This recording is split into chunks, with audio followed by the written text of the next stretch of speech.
Years before I was born, at the 1988 Democratic National Convention, my beloved father stood before the country and said, "They see me running for the White House, but they don't see the house I'm running from."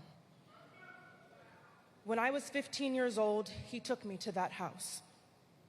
We called it a daddy-daughter road trip through the American South, which in our case included the Honorable Reverend Clay Evans and a small caravan of Rainbow Push staff. Intimate. We drove through Montgomery and Selma, through Georgia, and ended in Greenville, South Carolina, where he was born. He walked me down the streets that raised him, showed me his high school, the neighborhoods that formed him, and then stopped in front of a quaint property on Haney Street. He brought me to the front window of the room where my grandmother gave birth to him and said, "This is where I come from." At 15, I nodded with teenage understanding. But now, nearly 12 years later, I recognize that he wasn't simply showing me a house. He was teaching me something about beginnings, that even when they are shadowed, they still hold light, that the distance between where you start and where you stand is sacred ground, and that what you build in that distance becomes your character. He used to say that we may not all be famous, but we can all be great.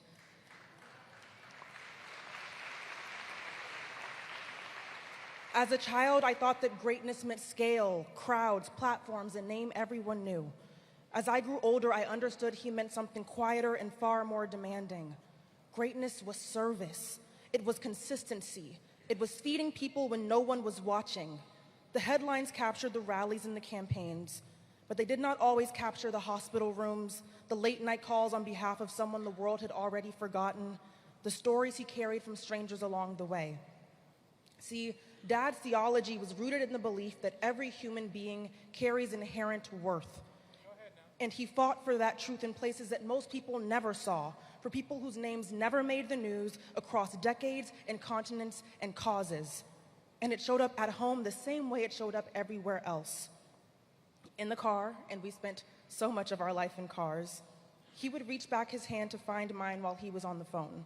It didn't matter who was on the other end of the line, presidents, organizers, global leaders. The call would continue, and still his hand would find mine. I understand now that he reached back deliberately every single time, as if to say, while I may be carrying many, I am still holding you. And it wasn't only in the car. It was the classroom visits, the amusement park trips tucked between political storms, the flowers on Valentine's Day, the flowers on my birthday, the flowers when I was sick, just to show his love that showed up every year without fail. My dad loved me out loud. He was relentless about it because it mattered to him. It mattered to him deeply, structurally, the same way that everything mattered to him, that I never once questioned whether I was somebody.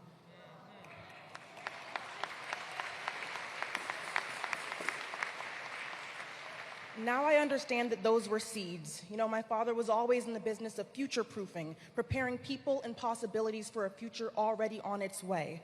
He future-proofed movements, he future-proofed leaders, and in the quietest way, he was future-proofing me, planting steadiness, planting worth, planting faith, preparing ground he might not personally harvest, but believing it would bloom anyway. So today I am not standing here as a historian of his movement.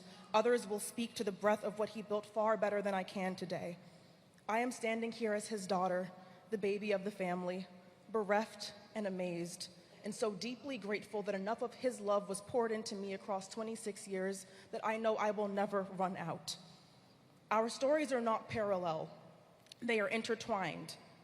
Dad, the same distance you spoke about between where you start and where you stand shaped you as a leader, and it shaped you as a father. The world watched you bend the moral arc toward justice, and I watched you bend toward me. I am grateful for every mile we tread together, Dad. I love you in every lifetime, and until we meet again, I'll find you in the rainbows. Thank you.